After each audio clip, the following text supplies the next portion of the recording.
problema que plantea esta investigación, ¿no? En México, el mercado de renta variable aún es débil como un mecanismo de financiamiento, no obstante el proceso de financiarización mundial. En comparación con Estados Unidos, la participación de empresas de alta tecnología en la Bolsa Mexicana de Valores es aún una meta pendiente. Y esto es parte de esta debilidad del mercado accionario mexicano. El motivo de la investigación fue observar si a partir de un análisis crítico del modelo convencional que utilizan las calificadoras, como el Capital Asset Pricing Model, podemos investigar a partir de esta crítica de este modelo y del estudio del mercado accionario mexicano y estadounidense, podemos resolver la pregunta: en México, ¿por qué el mercado de renta variable no alcanza a configurarse como un amplio mecanismo de financiamiento? Esta es nuestra pregunta que tratamos de solventar con esta crítica ante un problema actual en nuestro país. La hipótesis que planteamos es que el problema está relacionado con más elementos que una falta de compensación por el riesgo que implica la volatilidad del mercado accionario y la incertidumbre medible. Entonces, hay más elementos que el simple riesgo y que la incertidumbre, que son los que enaltecen o exacerban las calificadoras para justificar una debilidad en el mercado accionario mexicano, un índice de riesgo país alto, la renta al capital entonces tiene que ser significativa, y el problema es más que esto que mencionan las calificadoras. En un análisis observamos que aun cuando el problema es más fuerte, los modelos convencionales refuerzan la estimación de primas de riesgo en función del riesgo sistemático y por tanto su residuo, que es el riesgo no sistemático. Entonces no se alcanzan a integrar los factores estructurales que están implicados en los riesgos específicos.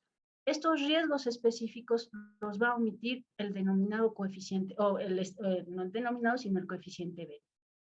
Hoy en día no es en vano que la administración de riesgos sea un elemento sustancial para o de quienes administran el proceso de liberalización y financiarización.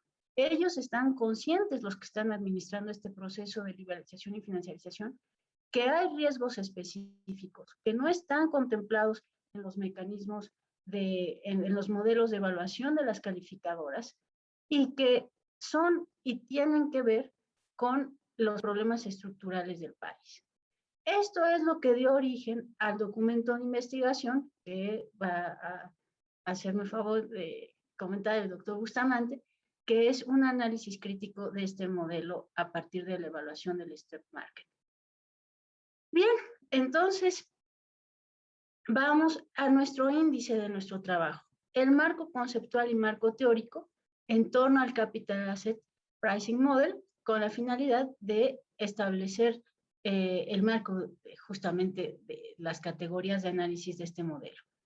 El contexto que define la crítica al modelo, que es la liberalización financiera y el financiamiento de los riesgos. La administración de riesgos en la liberalización financiera, que es punto neurálgico para las calificadoras. La metodología para determinar los rendimientos de los activos y la composición del portafolio de inversión. Y la descripción del convencional portafolio de inversión México-Estados Unidos 2007-2021. En esta ocasión vamos a centrarnos ya no en los portafolios que han sido objeto de otras presentaciones de composiciones homogéneas. Ahora vamos a establecer un portafolio Markowitz, un portafolio Sharpe, para darnos cuenta cómo el mercado accionario mexicano es débil en comparación con el estadounidense justamente por sus componentes. Siendo este el índice de nuestra exposición, vamos a pasar a establecer el marco conceptual en torno al modelo de análisis, el CAPM, el Capital Asset Pricing Model. Este modelo lo utilizan para tasar el precio de un activo. Y este precio es el rendimiento esperado del activo que va a estar en función de la tasa libre de riesgo más un coeficiente de sensibilidad. Esta es la beta, que mide la medida de sensibilidad de un activo con respecto al mercado. Este es el retorno del activo y este es el retorno del mercado. la diferencia entre los rendimientos de un activo en específico y lo que da el mercado es la pendiente, eso es el coeficiente beta, que es la correlación entre el activo y el mercado por la desviación estándar del activo entre la desviación estándar del mercado. Este coeficiente beta, al ser una elasticidad o una sensibilidad de la diferencia entre los rendimientos, el rendimiento esperado del mercado y el rendimiento libre de riesgo. Entonces nos va a decir cuánto tiene que compensar el mercado, el mercado accionario en ese activo respecto a la tasa libre de riesgo. Entonces esa es una medida de sensibilidad. ¿Por qué es el precio de un activo en finanzas? Es un modelo, para tasar un activo, es un modelo que parte del retorno esperado. Entonces, estimar la tasa de retorno esperado es estimar o preciar un activo. ¿Y esto nos sirve para qué? Porque a partir del rendimiento esperado de este activo, vamos a hacer la composición de nuestro portafolio. Este es el modelo convencional que utilizan las calificadoras para decirle a un inversionista, estos son los activos rentables respecto al mercado, estos no. Y los riesgos que vamos a considerar, al inversionista le dicen, bueno, es una varianza del riesgo sistemático y el riesgo no sistemático. El riesgo sistemático es el riesgo de mercado o no diversificable. Es aquel que no podemos reducir con la diversificación del portafolio. No puede ser evitado y es inherente al mercado global. Depende de la tasa de interés y de los ciclos económicos y otros tantos factores, ¿no? Por ejemplo, estos dos, ¿no? Dentro del riesgo no sistemático tenemos que está en función de lo local o lo particular de un activo. Este es de un activo, solamente de un activo en particular. Entonces, este es el modelo que utilizan las calificadoras convencional. Hay otros indicadores, evidentemente, pero digamos que este es el modelo convencional. Este es el marco conceptual. Ya sabemos entonces qué está interpretando la beta. Esta beta está vinculada a un riesgo. En su varianza, su composición está en dos, el sistemático y el no sistemático. Y una vez definidos nuestros conceptos, vamos a ver qué pasa con el marco teórico en torno a este modelo. Bueno, es parte de la teoría del mercado de capitales. Evidentemente aquí están señalados pues, pocos autores, los más relevantes para este documento de investigación, porque tiene que ver solamente con la beta. Entonces, este modelo convencional para apreciar el precio de los activos a partir de su rendimiento esperado es parte de la teoría del mercado de capitales. Esta teoría del mercado de capitales es parte de la hipótesis de los mercados eficientes. Y vamos a escuchar a Shiller, que dice en torno a los mercados eficientes. Entonces,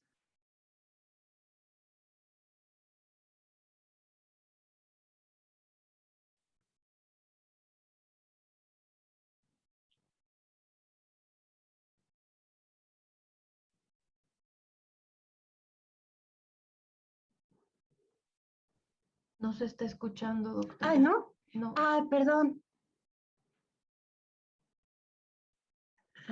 Disculpen.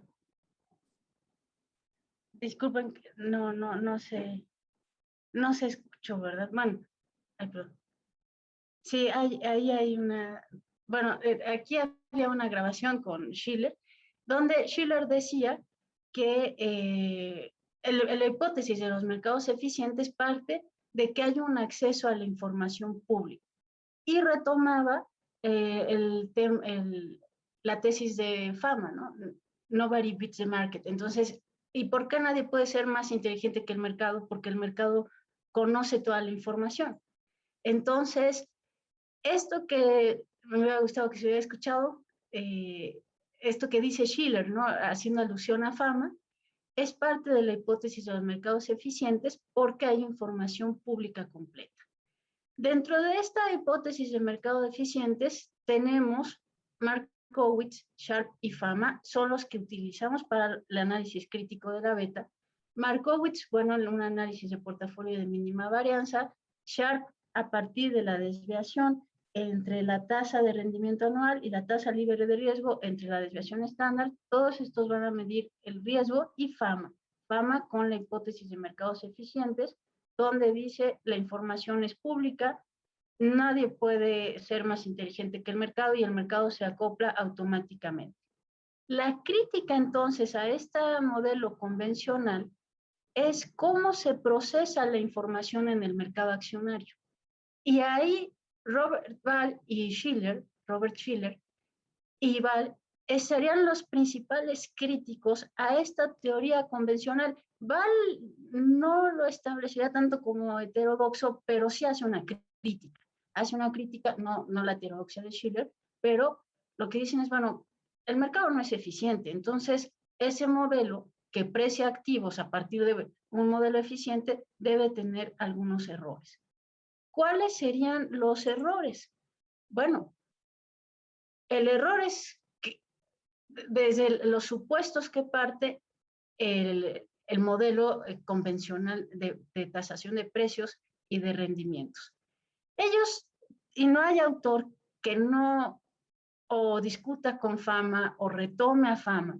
Entonces, el rendimiento es, ya sabemos, el precio final menos el precio inicial entre el precio inicial. Y aquí lo que dice es, este rendimiento está sujeto a una información.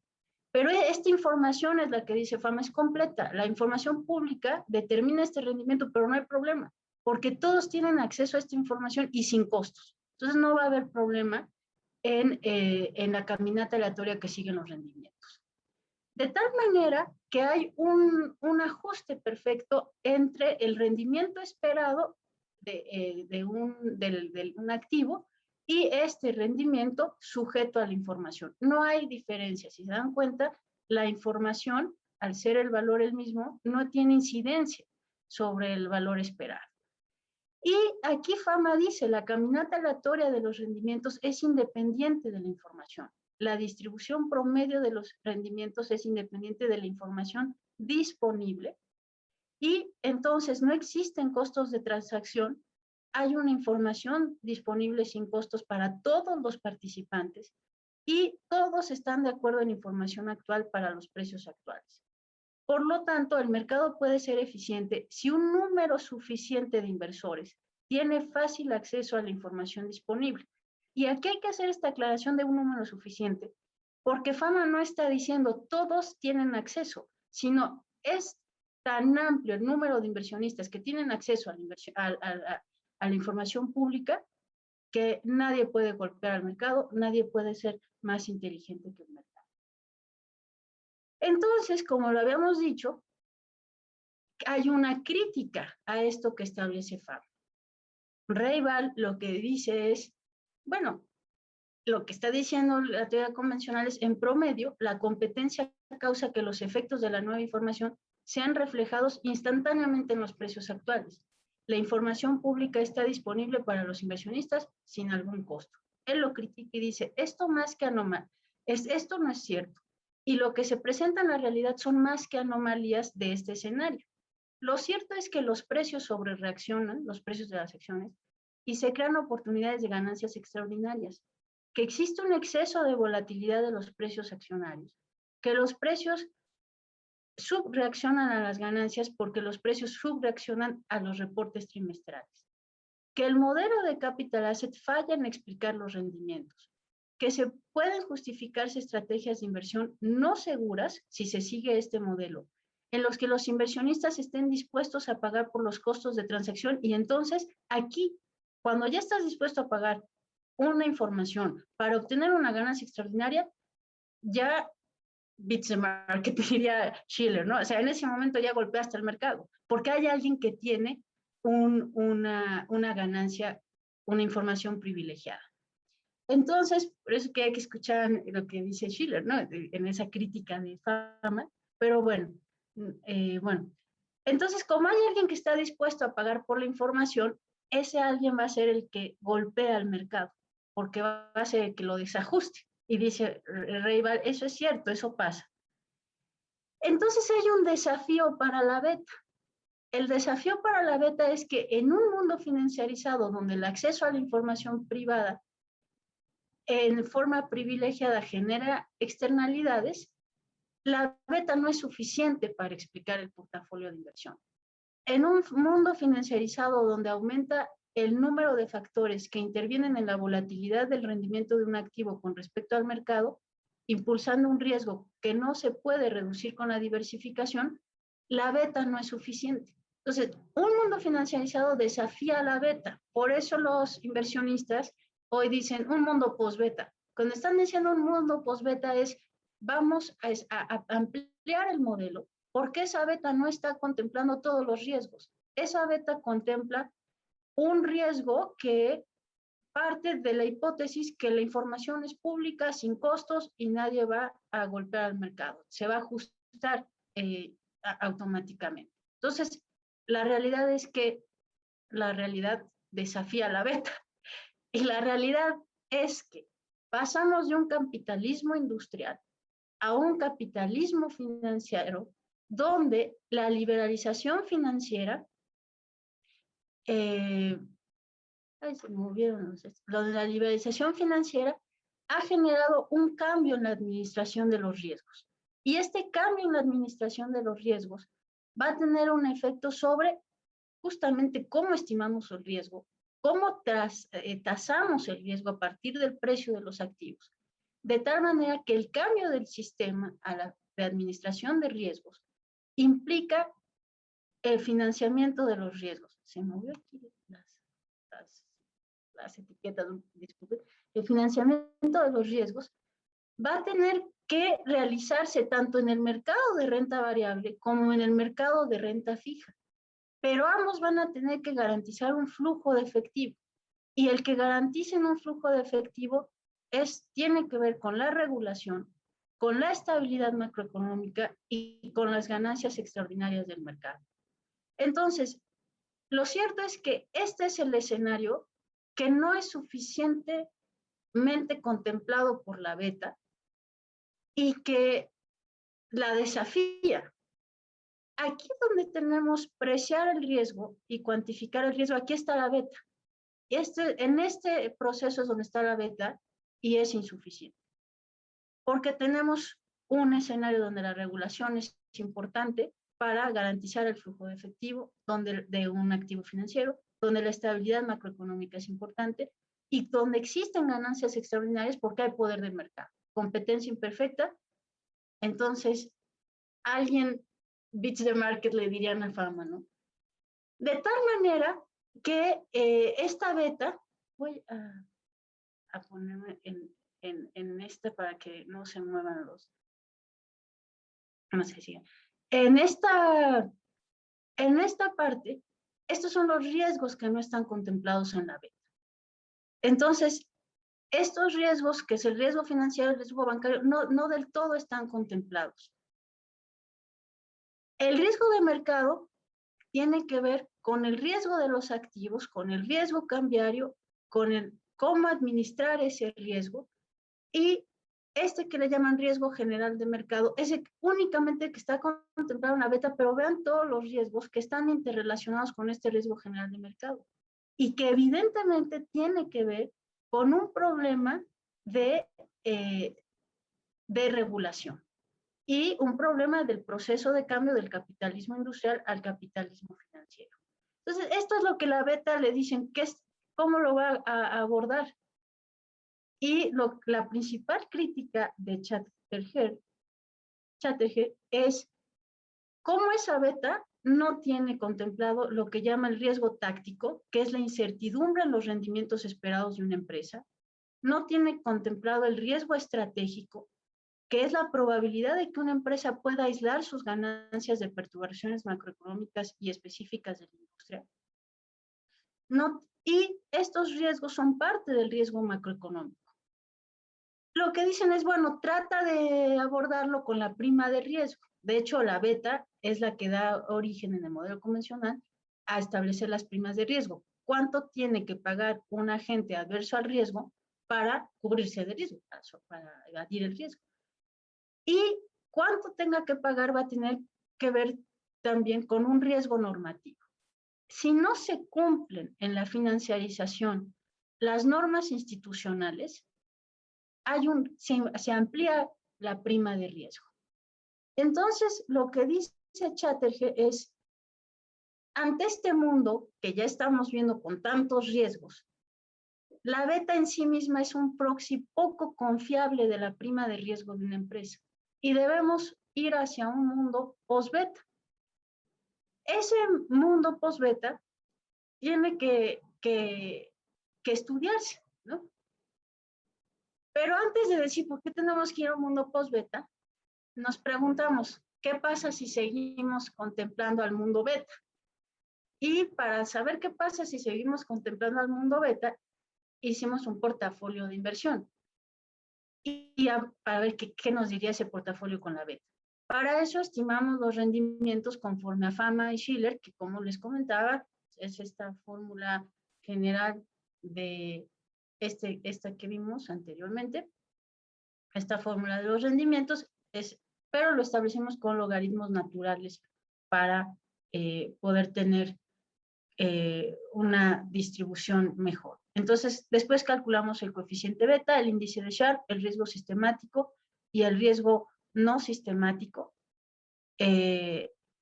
Consideramos las empresas con índices de Sharpe positivos. A partir de la matriz de correlaciones de los rendimientos y de varianza y convarianza, se estimó un portafolio de inversión con proporciones equitativas en el portafolio.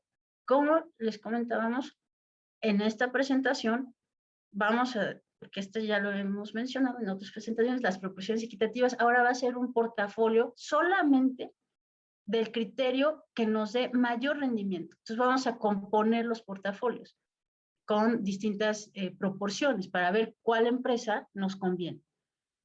Para esto vamos a establecer un portafolio de inversión con el criterio de Markowitz de mínima varianza, el de Sharpe de máximo de rendimiento y la composición a partir del rendimiento máximo y mínimo.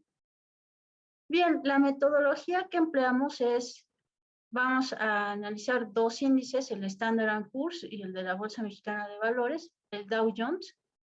Ambos tienen 35 componentes, vamos a ver los 30 primeros.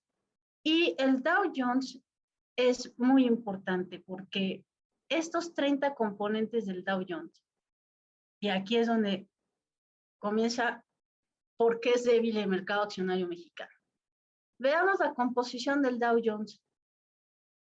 Está integrado por dos índices, ¿no? El de Nueva York, el Stock Exchange de Nueva York, que son estas compañías, American Express, Boeing, Caterpillar, Chevron, Coca-Cola, ExxonMobil, Goldman Sachs, Home Depot, Johnson & Johnson, JP Morgan, McDonald's, Procter & Gamble, hay otros, ¿no? Estos son de servicios diversos.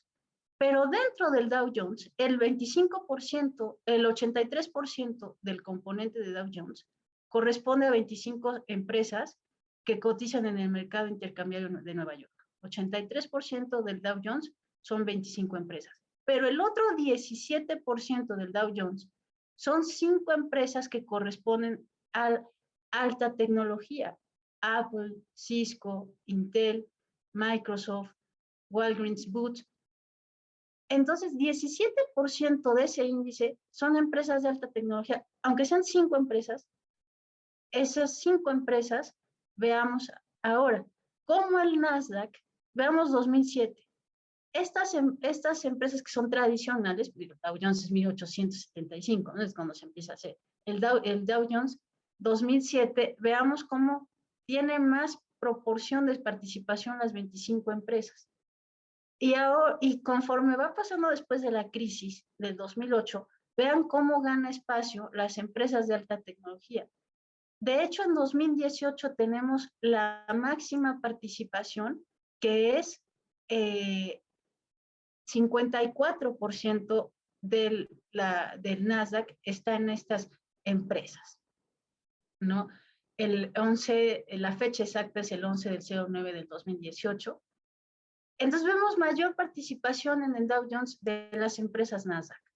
Esto es una composición que no tiene el mercado mexicano. El mercado mexicano no tiene empresas tan importantes, bueno, como las que están mencionadas, ¿no? Apple, Cisco, Intel, Microsoft, Walgreens.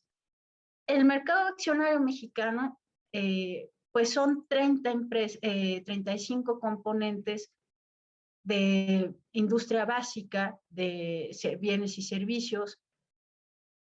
Aquí los tengo, si en la parte de preguntas los podemos desglosar, pero me voy a ir a los más importantes a través del portafolio. El punto era decir, aquí están los dos índices que vamos a estudiar. Y la diferencia con México es esta, ¿no? Que Estados Unidos tiene empresas tecnológicas importantes. De tal manera que en nuestro periodo de estudio fue del el segundo semestre del 2017 al segundo del 2021. Ahí hay 3.542 días contemplados. ¿Por qué? Las empresas no todas cotizan el mismo día. Entonces, lo que se tuvo que hacer fue una base con solamente las empresas que durante estos 3.542 días cotizaran el mismo día. Para México se tuvo 12 de 30 empresas, para Estados Unidos 28 de 30, y hicimos un portafolio de inversión con un Sharpe positivo, la matriz de varianzas y covarianzas, y nos dio que solamente 9 de 12 empresas en México tienen este Sharpe positivo, solamente 27 de 30 en Estados Unidos. Como lo dijimos, en esta ocasión nos interesa ver el portafolio diferente a las composiciones homogéneas. Estos serían el precio de las acciones, destaca el Goldman Sachs, que es la línea roja. Después este sería el rendimiento de las acciones del mercado norteamericano. Particularmente, bueno, hay un periodo de alta volatilidad en 2008.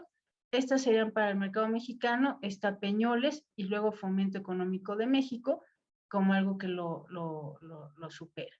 Estas serían el rendimiento de las acciones mexicanas, estos son sus ciclos, y este es el mercado accionario Estados Unidos-México. Si observan, tenemos que el Dow Jones es esta línea naranja y el de Standard & Poor's México es el azul. Entonces, ahora hay una mayor volatilidad, bueno, 2019-2020 de Estados Unidos, cuando antes había una mayor en la crisis, sobre todo la sintió más en el mercado accionario mexicano. A partir de 2020 tenemos Estados Unidos como una alta volatilidad. Y bueno, tenemos un riesgo sistemático y no sistemático. Aquí tenemos el que es para el Dow Jones. Vean esta línea no sistemático, que es la línea, las barras naranjas. Particularmente en las componentes de este índice, se dividiría prácticamente en promedio el 50% de riesgo sistemático para algunas empresas y 50% de no sistemático. Para México vemos que el riesgo no sistemático es aún mayor. El problema que tiene México es reducir un riesgo no sistemático porque es mayor en cada uno de sus componentes. De tal manera que estos ya lo he presentado en otras ocasiones porque son composiciones homogéneas de 3.70 del portafolio para cada una de las empresas. Y no me voy a detener en las composiciones homogéneas porque ahora lo que queremos destacar es qué pasa cuando hago un portafolio donde no tienen las empresas con un Sharpe positivo la misma composición y solamente tomo las que me den mayor rendimiento o menor riesgo. Entonces, esto sería si todas tendrían 3.70 en el portafolio. En México, vean nada más, todas las que entran en un portafolio, nada más con observar la tabla, se observa todas las empresas, el número de empresas que es mayor que entran en el portafolio de inversión estadounidense, Goldman Sachs, o sea, es un número de empresas mucho mayor. Tenemos aproximadamente 20 empresas que están entrando en este portafolio con 3.70. Y vean México. 9 empresas entran en México en el portafolio con 11% de participación y una beta de 0.94. Es decir, no llega el rendimiento, el riesgo es un poco menor si lo diversifico aquí respecto al mercado, ¿no? Pero también el rendimiento esperado es alto, ¿no? 7.33%. Y esto que ya hemos presentado, ahora para hacer las primas de riesgo se iría con árboles binomiales. Después estable. Ahorita voy a ser más específica en estas primas de riesgo, pero me interesa que se observen un portafolio específico en Estados Unidos, que esta es la diferencia de esta presentación, ¿no? Respecto al portafolio de inversión. Que en Estados Unidos hay 4 empresas que permanentemente se incorporan en el portafolio. Estas son Walgreens Boots, Allianz, Chevron, Goldman Sachs, Apple. Cuando hago un portafolio de mínima varianza, el rendimiento con Estados Unidos en el periodo de estudio sería 1.25%. Y el índice de Sharpe, que es la compensación por la volatilidad, es 1.073. Y la beta, que es el riesgo, es 0.86. Entonces le está diciendo al inversionista, estas empresas son seguras. Y no es lo mismo para un inversionista estar en Apple, Goldman Sachs, en términos de rendimientos, que en un mercado débil que no tiene empresas tecnológicas fuertes, como es el caso de México. En el caso de México, cuando hago un portafolio específico, entra para Sharpe, que es cuánto me compensan por la volatilidad, un inversionista les diría, dado lo que está sucediendo del 2007 al 2021, en pronóstico invierte en Grupo México, Arca Continental, Fomento Económico Mexicano y Kimberly-Clark, Grupo Financiero Banorte. Lo que tiene el país son recursos, minerales. Grupo México es minería. Lo que le estás diciendo al mundo es ven y invierte en los recursos naturales del país en México y mira, tu rendimiento es 11.31%, vas a tener un riesgo mayor al mercado, la compensación por la volatilidad va a ser promedio, pero es lo que tiene el país para ofrecer, sus recursos naturales, porque Grupo México es industria minera. Incluso si le dirán a un inversionista, y si me quiero cubrir del riesgo que manifiesta la varianza por la volatilidad, un inversionista les diría, considerando los criterios del portafolio de inversión, invierte en Alsea, Grupo México, vuelve a estar Grupo México, Arca Continental, Fomento Económico Mexicano, Grupo Bimbo, Kimberly-Clark, Grupo Financiero Banorte y Peñoles. Volvemos a ver que en un portafolio de mínima varianza está Grupo México, que es una empresa es en industria extractiva, y Peñoles. Volvemos a decirle al mercado internacional, aquí están los recursos naturales. Y lo que está sucediendo en el país es eso. O sea, ahora viene el capital internacional por las rentas de los recursos de minería. Y eso es lo que tienen que ofrecer más empresas de alta tecnología. En cambio, cuando vemos el portafolio de Estados Unidos, pues sí, está una Apple, está Goldman Sachs en servicios financieros, y vemos un retraso entonces o una debilidad del mercado mexicano. Este es lo que tiene esta presentación adicional. ¿Y qué sucede entonces? Cuando se tiene que compensar al inversionista por el riesgo que está enfrentando, ya sea que esté en México o en Estados Unidos, también se va a cubrir con lo que llamamos primas de riesgo. Estas primas de riesgo las estimé con los primeros portafolios de inversión con proporciones homogéneas, y lo que hay que ver es que para Grupo México el 12% de cada activo, de cada precio de su participación tendría que cubrirlo o pagarlo en un seguro, ¿no? El 12% de un activo que cuesta 43 pesos, pues es bastante significativo en comparación con un Goldman Sachs que te dice paga 11% del precio, que es $180, pero el rendimiento de Goldman Sachs, o sea, es mucho mayor al rendimiento que podría tener un mercado en el mercado mexicano, ¿no? El Goldman Sachs aquí lo vemos con un rendimiento de 3.63% en la composición homogénea. Recuerden que cuando hacemos un portafolio en específico, las composiciones se redujeron pero también las empresas que participan en el portafolio, ¿no? Entonces, hay un problema con las primas de riesgo en el sentido de que lo que están contemplando es ese riesgo que está enmarcado en la beta. Nada más. Y no otros riesgos específicos, y nos hacen pagar una alta proporción de los precios respecto a su rendimiento. Entonces sale caro, es alto el costo. ¿No? Entonces, bueno, una vez establecidas las primas de riesgo, una vez establecido que hay un problema en la composición de un portafolio, porque pues, estamos retrasados en las empresas que están contempladas en el mercado, ¿cuáles serían lo que sigue en el análisis? Ver si realmente lo que se está penalizando en México es que sea un mercado altamente volátil y que eso le dé o refuerce las tesis de los mercados internacionales en decir, México es altamente riesgoso. Y volvemos al tema de la varianza, ¿no? Entonces, esta metodología de la desviación a través de la volatilidad, a través de la desviación estándar, vamos a tomar un lambda 90, que es una medida de sensibilidad de ajuste, y queremos observar que en comparación con Estados Unidos, en realidad no tenemos evidencia de que, de que exista en México una volatilidad que implique un riesgo que justifique la exigencia por parte de los inversionistas de rendimientos extraordinarios para México.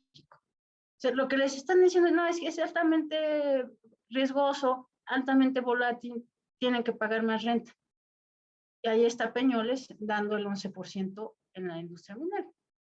Entonces, lo que hacemos, y este es material adicional de otras presentaciones, es evaluar esta volatilidad. Tenemos aquí Standard & Poor's, índice de precios y cotizaciones de la Bolsa Mexicana de Valores. Este es el promedio diario. Entonces se hizo unas estimaciones y queremos advertir que en 2007 y 2021, como nuestro portafolio tenía que contemplar los mismos días, 3.041 días, y en todas las empresas, y no todas las empresas cotizan el mismo día, tuvimos que hacer el análisis del segundo semestre del 2007 al segundo semestre del 2021, y observamos que en el 2008 el mercado en general pues tiene mayor volatilidad y reduce su rendimiento. Entonces aquí no le daría tanto caso a la teoría donde dice, si aumenta la volatilidad, aumenta tu rendimiento. Aquí lo que pasa es que hay una debilidad del mercado para enfrentar la volatilidad a través de pagar más. Y lo que hacen es salirse las participaciones y pagar menos. Después de la crisis vemos algo relativamente estable en la volatilidad, bueno, estable entre 0.5 y 1% de la volatilidad diaria promedio. Esto se obtuvo a través de las volatilidades diarias con estas fórmulas muy sencillas que son la varianza y una lambda de 90% que es un mecanismo de ajuste. Entonces, el rendimiento aquí parecía que es casi cero porque esto es diario, ¿no? Pero no es cero, ¿no? Nos da poca visibilidad la gráfica, pero es 0.07, 0.05, y recuerden que es en promedio diario, diario, diario, diario. No es que no tengamos rendimientos, sino es en promedio diario. De tal manera que este es el índice general. Luego tenemos Alsea. Durante 10 años la volatilidad no superó el 2%. En 2020 la volatilidad tuvo un incremento significativo. Aquí veamos, es 4.15%. Y el rendimiento baja. Entonces, la teoría nos diría, si es más volátil, más riesgoso, aumenta el rendimiento. No, lo que pasa es que el mercado no puede enfrentar esa volatilidad y bajan las participaciones de los inversionistas y el rendimiento se cae, el rendimiento esperado. Entonces el mercado no es fuerte, el mercado accionario mexicano no es fuerte para compensar los riesgos, pero volvemos a lo mismo. Los riesgos no nada más tienen que ver con el que mide la beta, sino con los problemas estructurales del país. Para el caso de Grupo México, que es el que ahora, como industria extractiva, bueno, tenemos que la volatilidad presentó su mayor nivel en 2008 con 4.20%, el rendimiento bajó. Entonces aquí sigue teniendo este problema que el mercado es poco propenso a compensar la volatilidad. Tenemos rendimientos constantes, no está en cero, recuerden que es 0.005 porque es en promedio diario. Y nuevamente para Arca Continental tenemos una baja rendimiento promedio diario, la volatilidad solamente en 2011. Aquí sí, Arca Continental es más capaz de enfrentar la volatilidad porque aumenta el rendimiento.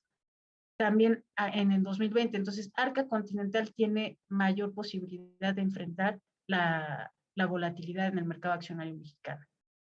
Luego, Fomento Económico Mexicano, igual 2008, aumenta, bueno, tenemos una alta volatilidad promedio diario, 2.28 y 2009 2.23%, que son las más altas, ¿no?, del periodo de análisis. En 2020, pues tenemos una muy alta volatilidad y aquí baja el rendimiento. Volvemos a observar que el mercado no sigue esta lógica teórica que nos dijo mayor riesgo, mayor volatilidad, aumenta el rendimiento, porque no, mejor hay una debilidad, sí, menores participaciones antes de apostar a ganar mucho con el riesgo. Entonces, seríamos demasiado adversos al riesgo los inversionistas mexicanos. Después tenemos el Grupo Bimbo también, tiene esta lógica 2020. En 2020 hubo alguna información que habría que investigar con más detalle que hace que la volatilidad aumente casi de todas las empresas. El riesgo sigue siendo muy bajo. Recuerden que es el riesgo promedio diario, que no es cero. Pareciera cero porque hay un problema de visualización, pero no. Luego tenemos Kimberly-Clark, igual, ¿no? Durante el periodo el rendimiento varió entre 0.06 negativo y 0.11%. La volatilidad en 2008 y 2020 presentó incrementos importantes, 2.38% y 2.16% respectivamente. Grupo Financiero Banorte también tiene altas volatilidades, bajos rendimientos. Después tenemos Industria Peñoles. Este es muy importante porque es parte del sector minero y vemos cómo el sector minero casi tiene un comportamiento cíclico, ¿no? Que tiene que ver justamente con su actividad extractiva. Entonces, tenemos altos rendimientos, la volatilidad es alta, los rendimientos son un poco mayores, si observan incluso sí se ve ya una variación más clara en los rendimientos en comparación con las otras empresas. ¿Qué pasa con Estados Unidos? Bueno, el Dow Jones, igual, este es el promedio diario, no es que sea cero el rendimiento, es el promedio diario que parecía cero, pero bueno, es un problema de visibilidad, pero no es así.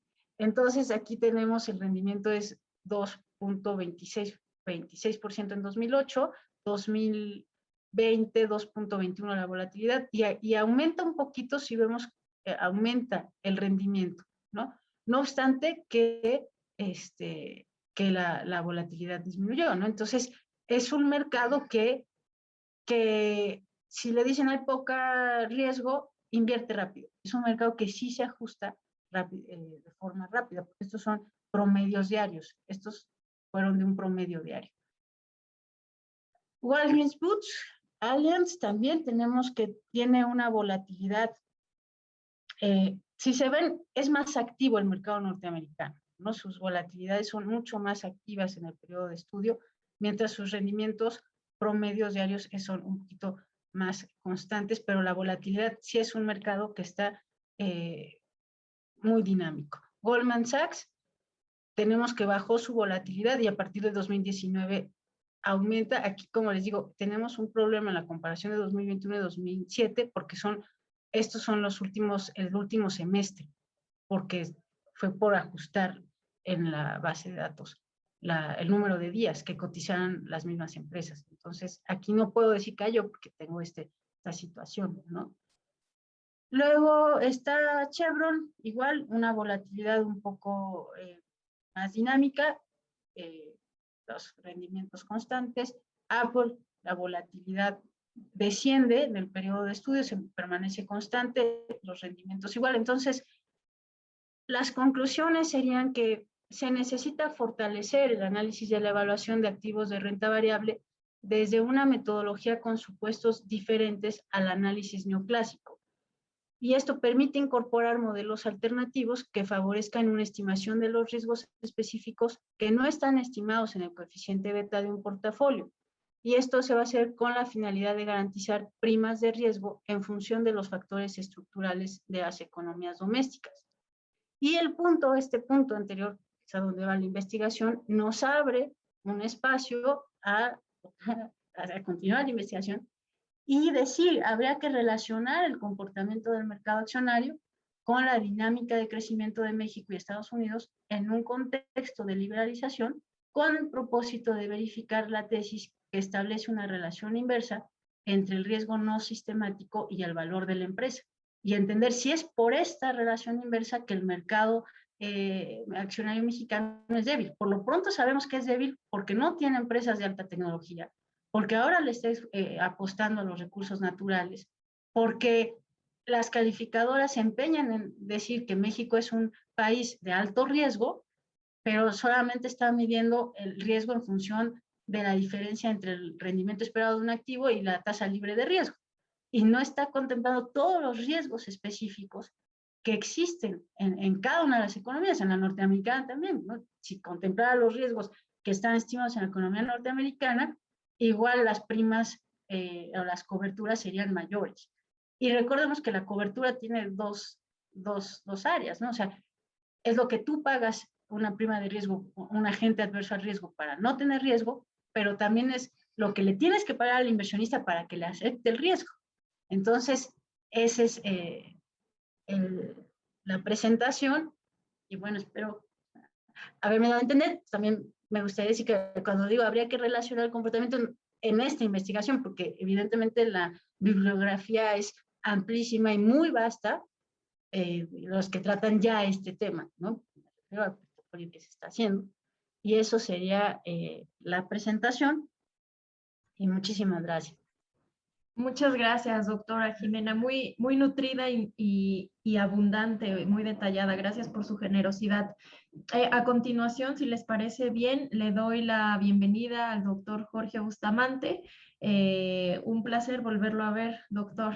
Hace tiempo que ya no lo veía, mucho gusto en volverlo a ver.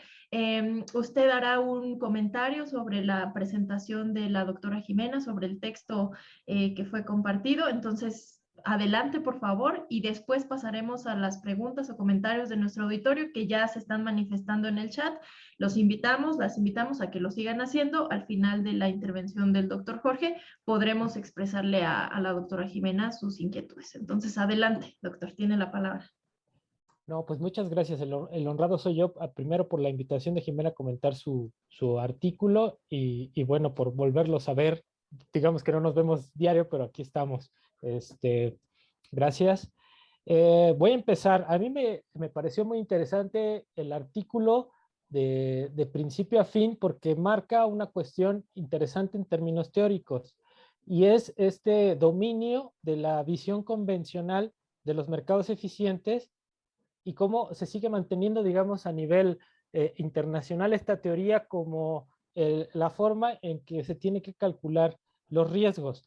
Nosotros sabemos que hay teoría alternativa a la hipótesis de los mercados eficientes, generalmente esta visión de Shiller, pero si nos vamos más atrás, está el propio Keynes, ¿no? Entonces, yo lo que empezaría, bueno, y si te vas más atrás está Veblen, ¿no? Podrías encontrar ahí muchas cosas. Pero a lo que yo me refería en tanto es el riesgo que se está calculando.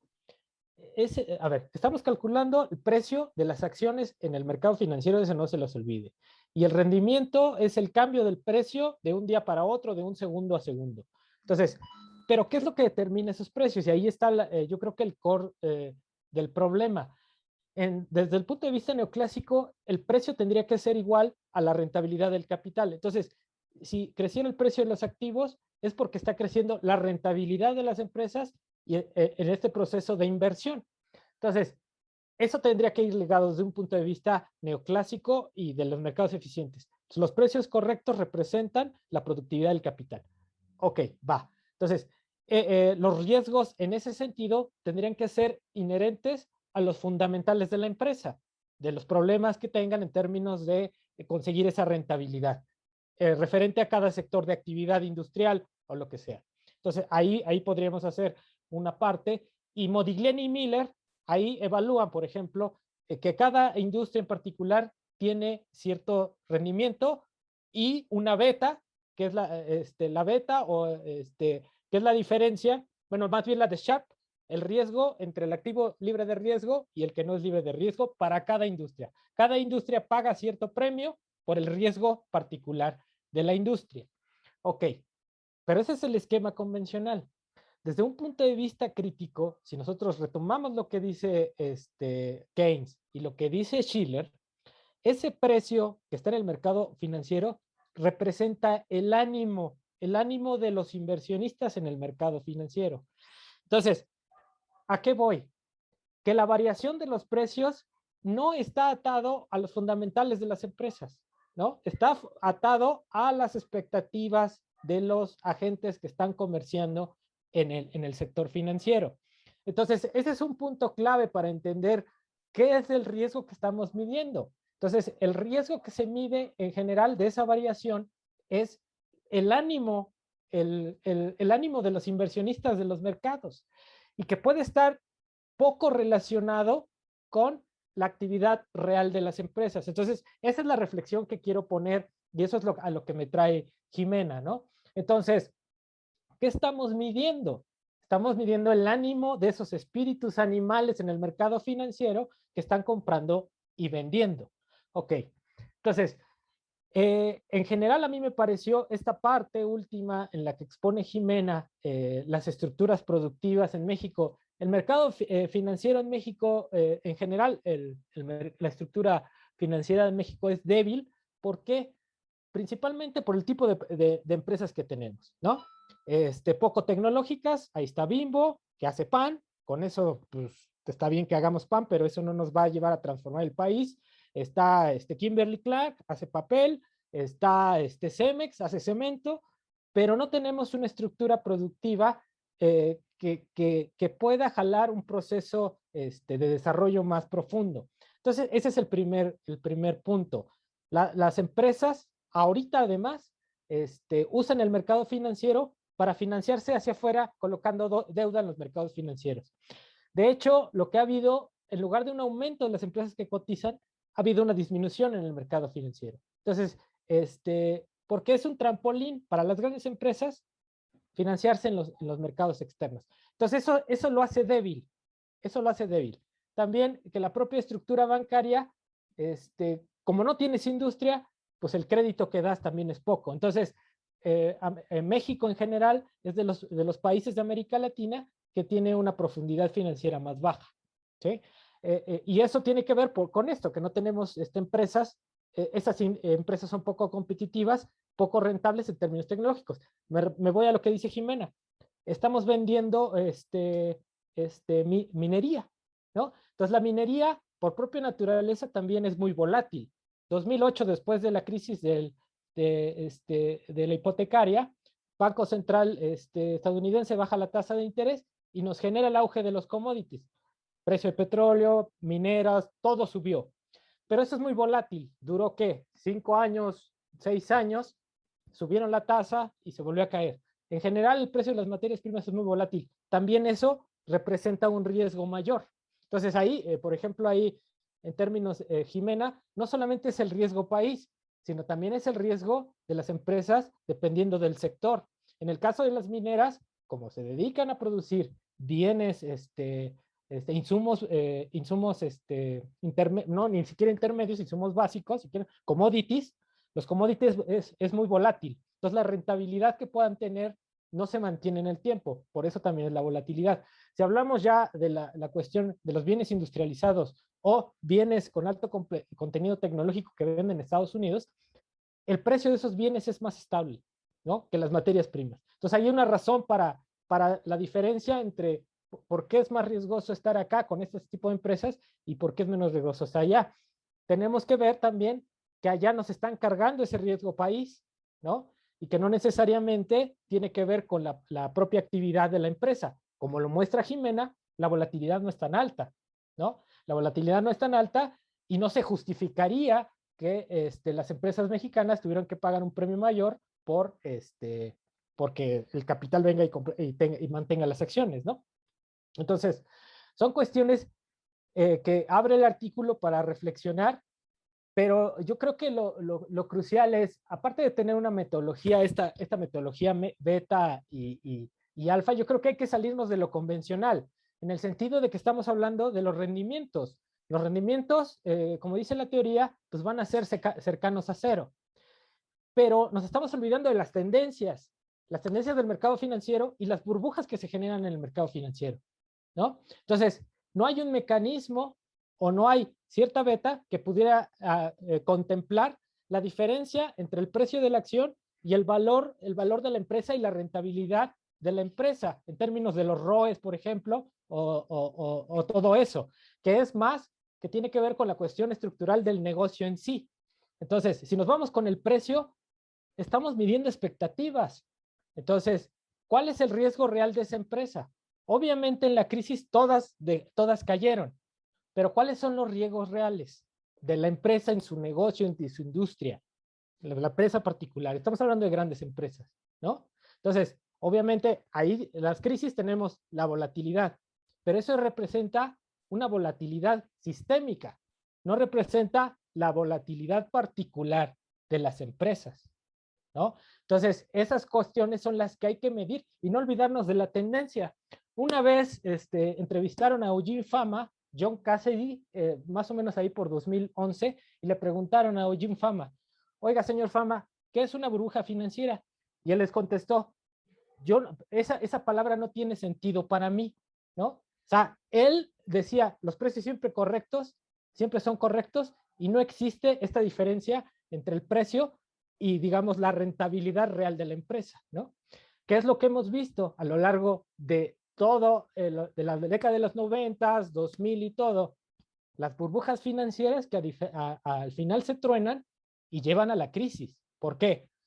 Porque el mercado valora las acciones a través de este mecanismo del sentimiento del mercado que se desasocia, ¿sí?, de manera fundamental de la actividad real productiva.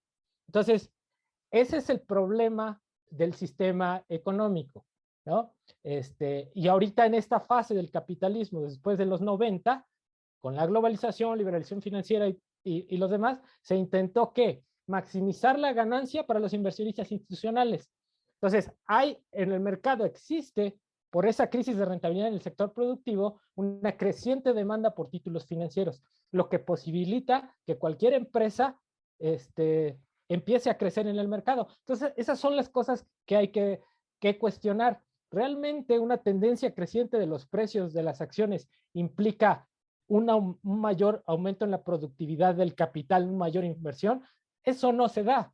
Hemos tenido crecientes precios en las bolsas de valores y la acumulación ha disminuido, la rentabilidad ha disminuido.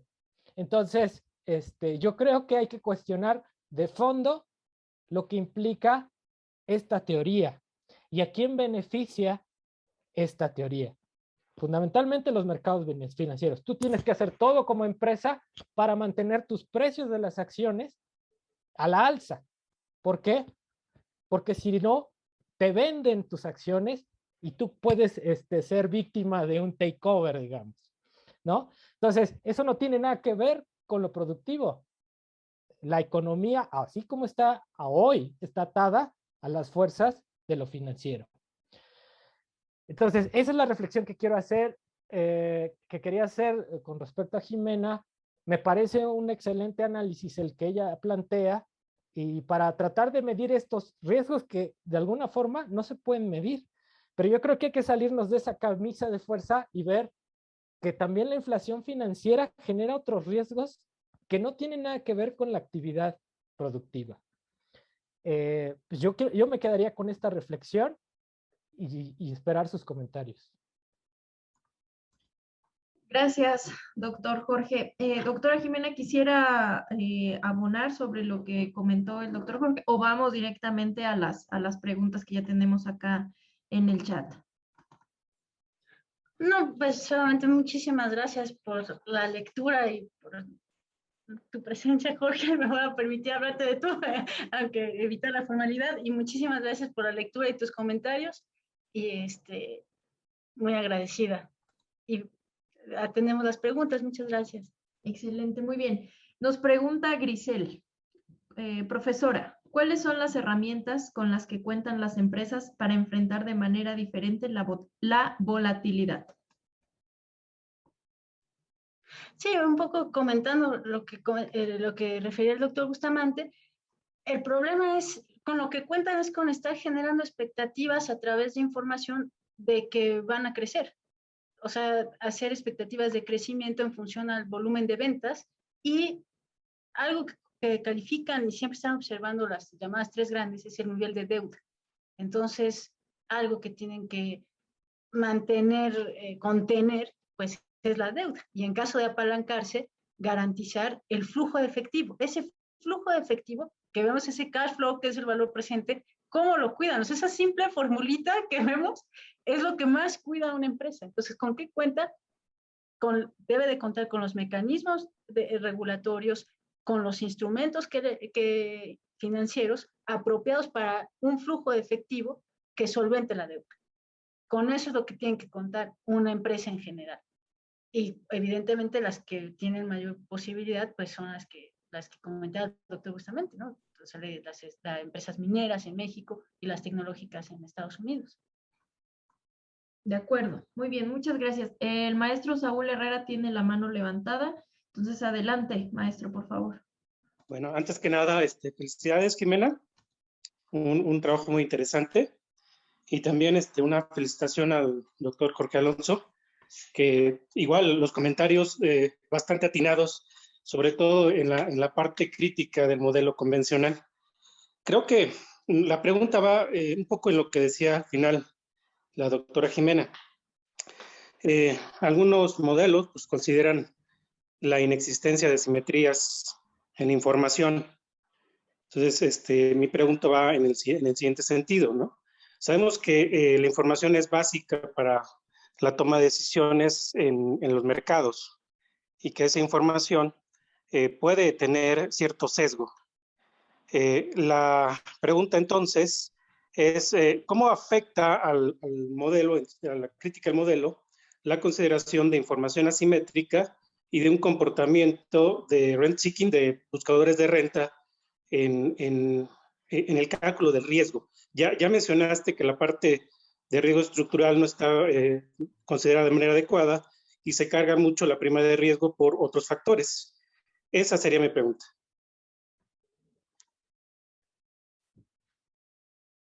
Adelante, doctora, por favor. Okay. Muy bien, bueno, entonces, ¿cómo afecta la información asimétrica en las ganancias extraordinarias que pueda tener una empresa? La información asimétrica viene particularmente, es información privada, claro que nos puede comentar un poquito más el doctor Bustamante, como la información privada que no es pública, que es la que dice el modelo, la que es libre de costo, es la información pública.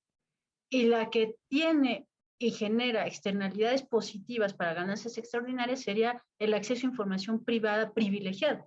¿Y cómo afecta al precio? Pues seguramente a la alza, es lo que se dedican a hacer, expectativas a la alza, a través de información privada privilegiada. ¿Cómo son posibles contratos a futuro, alianzas estratégicas con otras empresas? Y eso podría reducir el riesgo, ¿no? Entonces, si tú dices, voy a hacer una alianza entre Grupo México y Peñoles, pues están las dos grandes mineras, su perspectiva de precio va a ser a la alza y esa información, la información asimétrica, se traduce en precios a la alza y que garantizaría una ganancia extraordinaria. Pero justo ayer lo comentaba con el doctor Bustamante, así que te voy a dar la palabra para que nos hable tantito de esta información asimétrica. Muchas gracias por la pregunta. Ok, bueno, nada más para ahondar. Tenemos dos teorías. La teoría de la información asimétrica sigue siendo, no se sale del modelo neoclásico en el sentido de que el problema es la información. Pero incluso con Fama tenemos 3 niveles. El nivel de baja información, el nivel medio y el de alta información. Entonces, el primer nivel se refiere a la información pasada.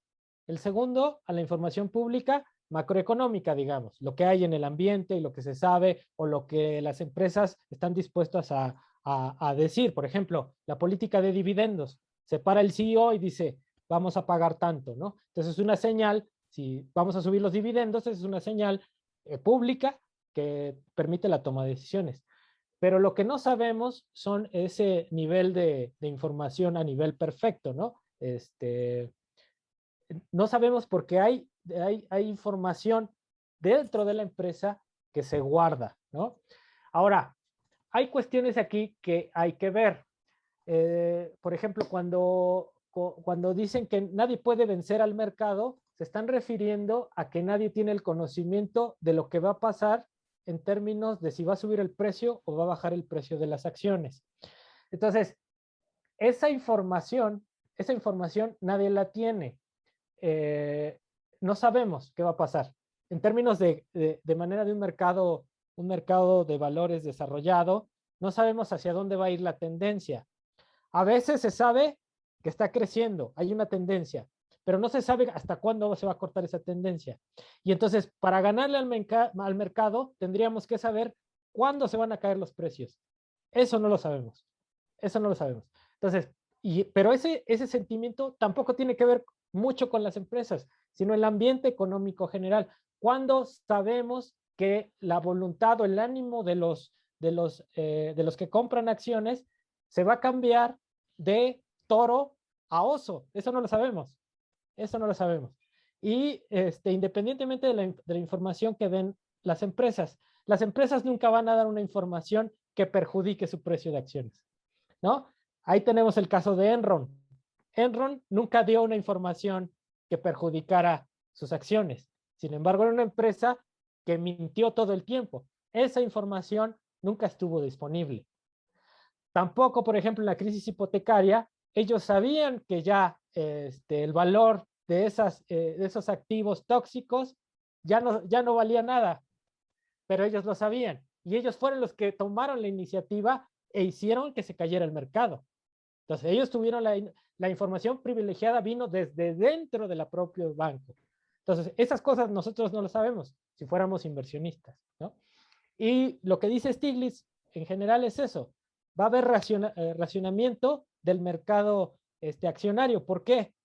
Porque la gente no sabe qué va a pasar con el precio y lo único que va a hacer es comprar acciones de aquellos cuyas señales sepa que son positivas, política de dividendos o que el precio de las acciones está subiendo, ¿no? Vamos a comprar nosotros acciones que están subiendo, compramos barato para venderlas después caro. El problema es saber cuándo se van a caer las acciones, ¿no? Eso nadie lo sabe.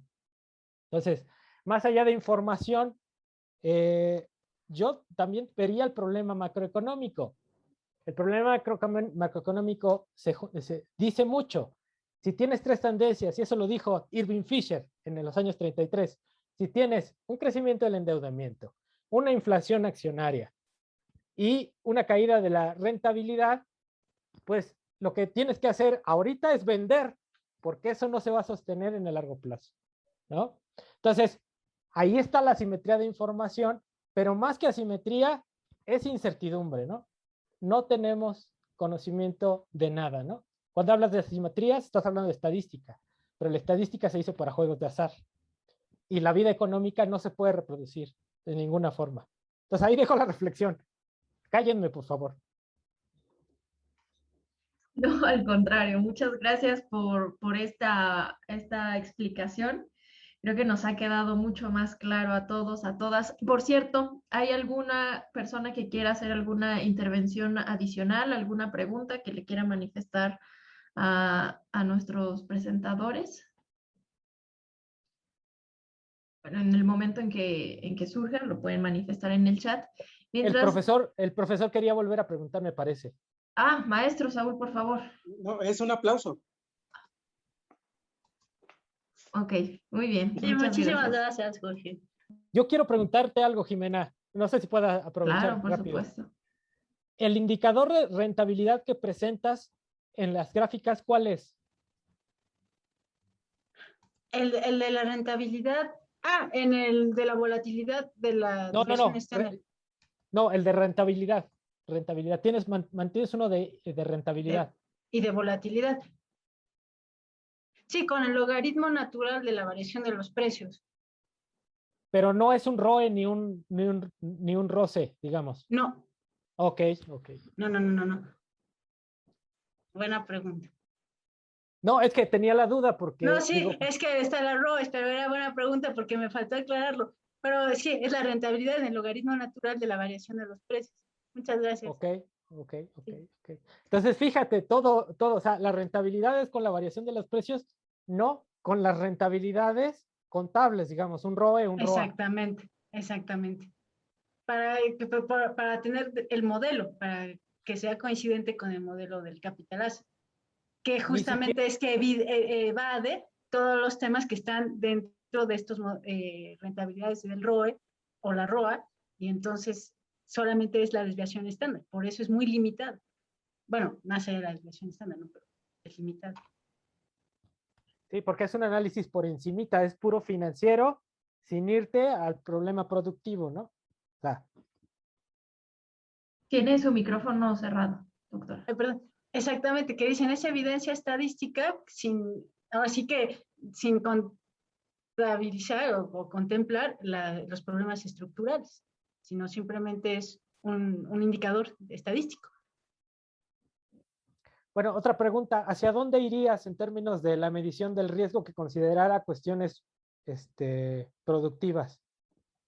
Lo comentábamos, te voy a dar el crédito, ¿no?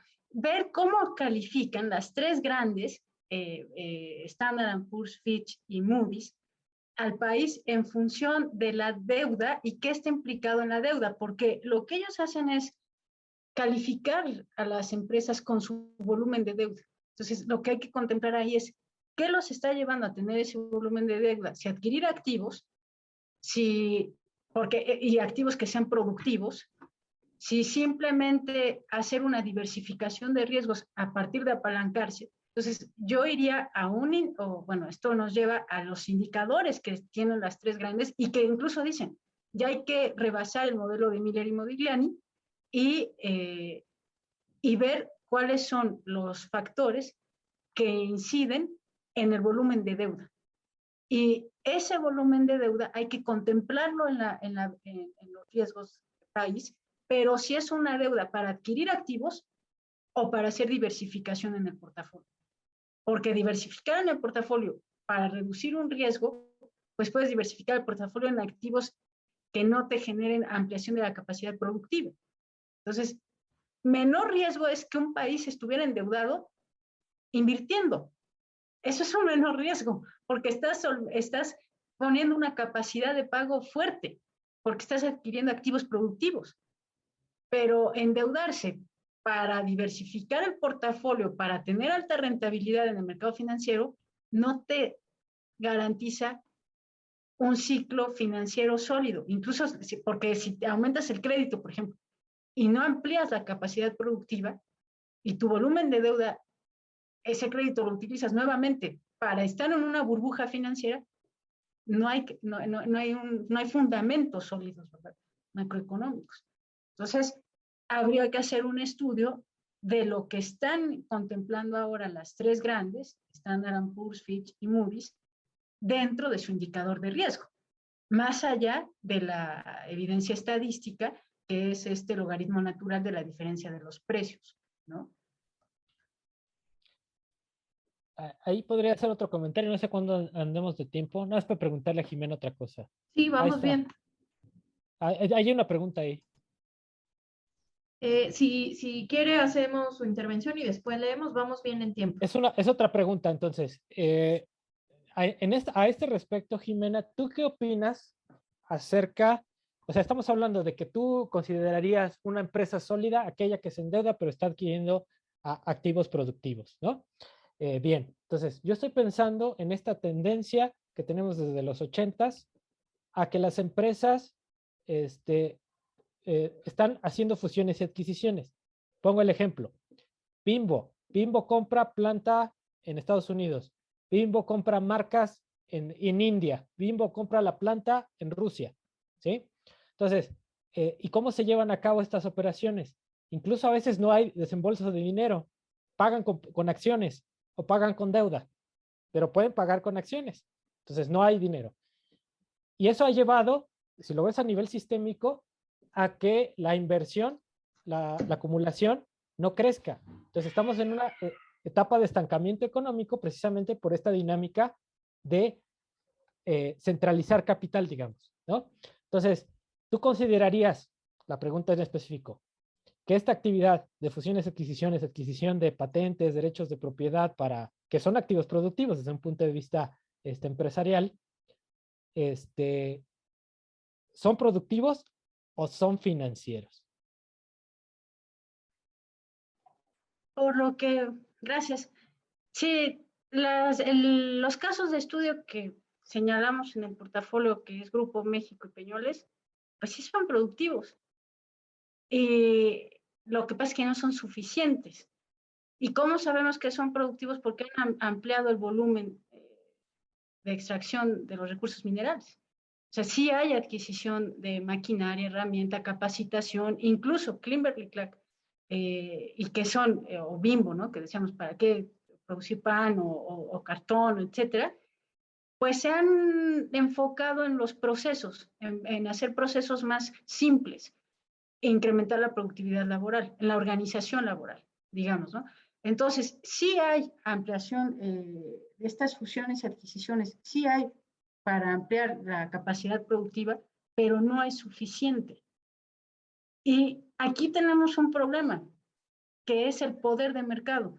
Aunque se fusionen las empresas para ampliar la capacidad productiva, hay un nivel de competencia a nivel internacional, a la escala internacional, donde el nivel de exigencia es muy superior a la capacidad que tiene el país para responder. Aun cuando las funciones y adquisiciones amplían la capacidad productiva, no es suficiente, pero Grupo México lo ha hecho, Peñoles lo ha hecho, y digo, también hay que reconocer, ¿no? Si están en el mercado consolidados, porque pues, desde 2007 a 2021 no han dejado de cotizar, es porque, o sea, porque son fuertes, ¿no? O sea, también amplían su capacidad productiva, no, también eso no es suficiente, pero hay que reconocer que sí existe. Y muchas gracias. Había una pregunta sobre un autor, ¿verdad? Sí, acá Armando Pichardo pregunta dos cosas. ¿Qué opina acerca de las aportaciones de Mandelbrot en finanzas? Y la segunda, ¿cree que el mercado tenga memoria de largo plazo o corto plazo? Bueno, primero no he hecho estimaciones de acuerdo a las aportaciones estadísticas del primer autor, entonces no podría ser osada en dar un comentario. Y en la segunda pregunta no la... Si considera que el mercado tiene memoria de largo plazo o corto plazo. Ok. En los rendimientos se ve que es de corto plazo, de acuerdo con la teoría, ¿no? Porque se dicen es una respuesta casi inmediata, y yo diría que la respuesta inmediata tiene efectos de largo plazo. Entonces, la respuesta es inmediata y las consecuencias son de largo plazo. Ok, muy bien. Pues si hay alguien más que quiera intervenir, preguntar, estamos en los minutitos finales, así que podríamos aprovecharlo. De lo contrario, le pediría a la doctora Jimena que dé un comentario final, un cierre a su presentación, a los comentarios que se hicieron el día de hoy. Y con esto, pues, estaríamos concluyendo la sesión. Aquí acaba de llegar Alan, dice... Retomando un poco los últimos comentarios de la participación del doctor Bustamante, ¿qué tan beneficioso es realmente para las empresas que se hayan comenzado a premiar a los directivos de las mismas en base a los rendimientos de sus acciones en el mercado? Comenta, En cuanto a la crítica de que muchas veces se buscan los beneficios a corto plazo sin importar mucho los recortes, cierres o bajas de costos y de calidad en estos, etcétera, más que una planeación adecuada a largo plazo. Es lo que nos comenta y pregunta Alan. ¿Qué tan beneficioso es realmente que las empresas premien a los directivos? A ver, yo creo que ese es el problema de esta fase del capitalismo. Ahí Jan Toporowski tiene un concepto fundamental que es el de sobrecapitalización. La sobrecapitalización, ¿qué es? Cuando estas grandes empresas tienen recursos en exceso, pero eso se da en un contexto en donde los inversionistas institucionales demandan muchos instrumentos financieros. Entonces, cuando tú tienes una demanda acrecentada por rendimiento financiero, las empresas colocan sus acciones y el precio de las acciones se va a las nubes. Las burbujas financieras tienen una parte de demanda, que es la de los inversionistas institucionales, que están demandando ese rendimiento. Ahora ¿a qué voy a lo siguiente? Después de 1980 hubo un proceso de desregulación en donde ahora lo característico es que el mercado financiero está evaluando la actividad de las empresas. Entonces, las empresas, ¿qué tienen que hacer? Darle al mercado lo que quiere. ¿Qué es lo que quiere? Que suban los precios. Entonces, las empresas están obligadas a seguir las señales del mercado. ¿Cómo? Como sea, le pagas al CEO un porcentaje como se aumenta el precio de las acciones. Entonces, ahí alineas la conducta de los administradores a hacer todo lo que puedan para incrementar el precio de las acciones. Y yo voy aquí a retomar lo que le preguntaba a Jimena. En este tipo de estrategias, por ejemplo, las fusiones y adquisiciones son fundamentales. Cuando un CEO anuncia que va a comprar a cierta empresa, de inmediato los precios de esa empresa suben.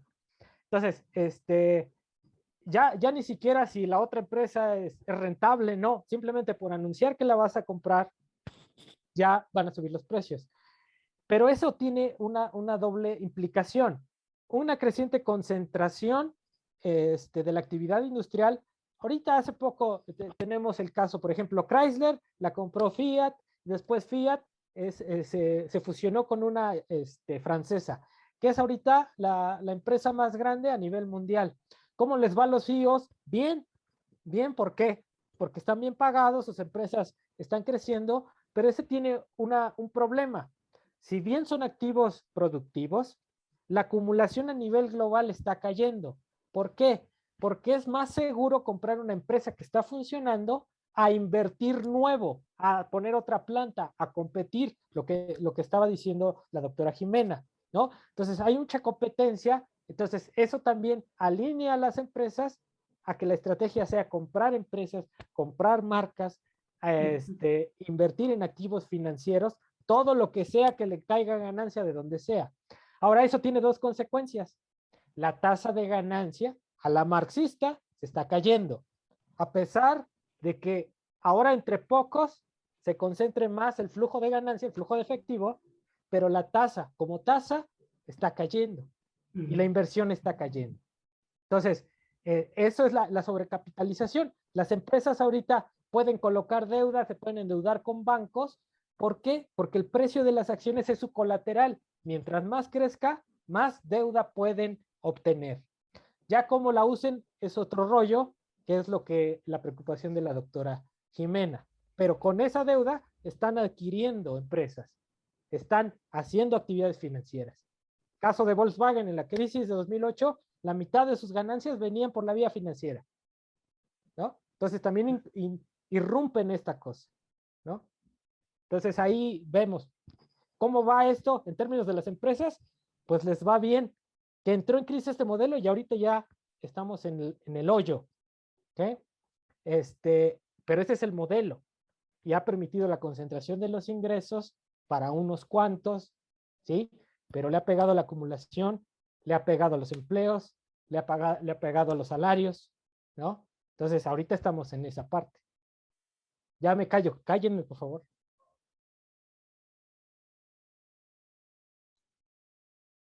Alan les agradece la respuesta. Y doctora Jimena, ¿quiere mencionar algo?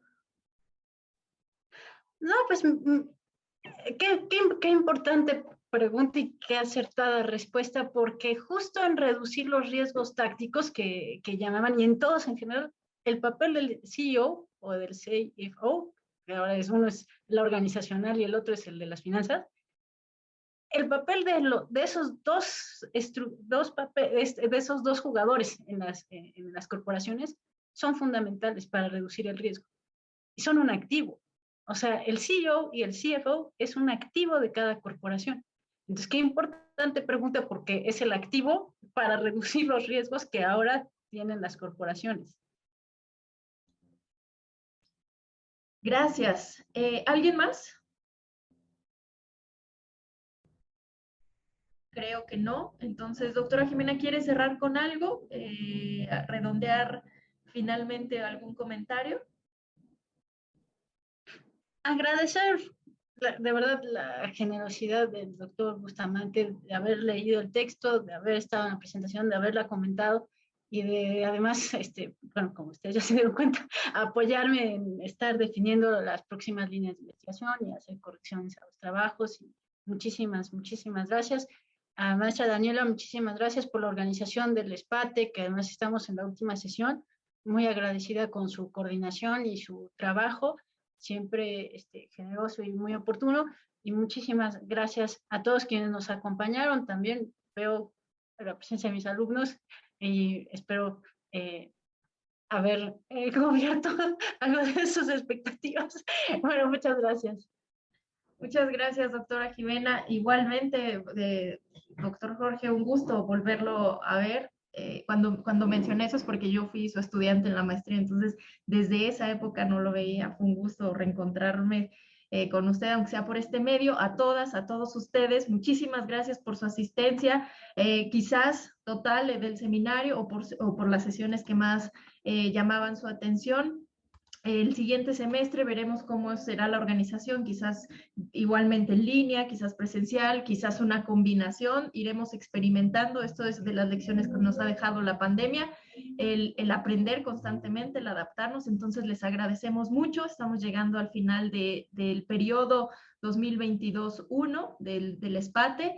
Les aprovechamos para desearles un provechoso final de semestre, un bienaventurado final de año, y que el que venga pues sea fructífero, beneficioso para todas y todos nosotros, que nos mantenga con salud. Y de verdad les agradecemos su constancia, su asistencia, y esperamos volverlos a ver muy pronto. Doctora Jimena, como parte del comité, ¿quiere mencionar algo? No, le daría la palabra al doctor Jorge para cerrar. Muchas gracias. No, pues yo, muchas gracias, Jimena, por invitarme a comentar tu paper. Me refresca muchas cosas y hay mucho que se puede discutir, ¿no? Y gracias, Daniela, por estar organizando esta cosa. Ya es viernes, los chamacos ya se les olvidó ya todo el semestre, ya están pensando en Guadalupe Reyes, entonces, ¿no? Entonces ya hay que dejarlos en paz y hay que prepararnos para lo que sigue el año que viene, a ver cómo nos agarra. Para lo que viene, ojalá quede muy bien. Y pues nada, muchísimas gracias a ustedes dos, nuestros ponentes, nuestros participantes. Les haremos llegar en breve su constancia pues, de participación, y a todos los demás esperamos verlos muy pronto. Esperamos verlos muy pronto. Estén muy bien, muy buenas tardes, buen provecho. Hasta luego. Hasta luego.